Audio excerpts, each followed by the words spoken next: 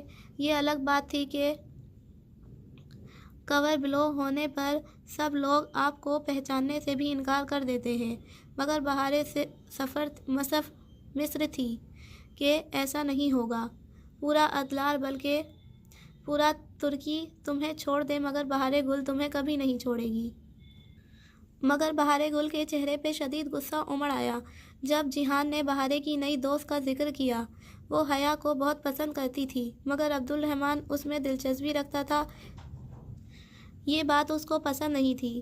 وہ اپنے کزن کو پسند کرتی ہے اور اس کا کزن بہت ہینڈسم ہے۔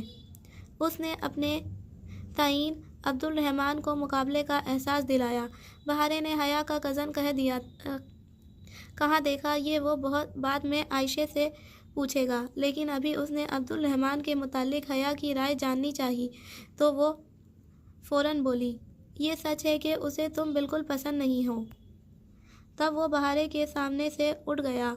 وہ زیادہ دیر رکے گا تو بہار سمجھے گی کہ عبدالرحمن نے اسے معاف کر دیا ہے، جبکہ وہ عائشہ کی طرح اسے بھی یہ تاثر دینا چاہتا تھا کہ وہ خفگی اتنی جلدی بھلانے والوں میں سے نہیں ہے۔ تب بہار نے اس سے پہلی لکھنے والے کی بابت پوچھا۔ وہ ذرا چونکا، پھر لا علمی ظاہر کی، مگر اس کی اگلی بات نے جیہان کو واقعتاً چونکا دیا۔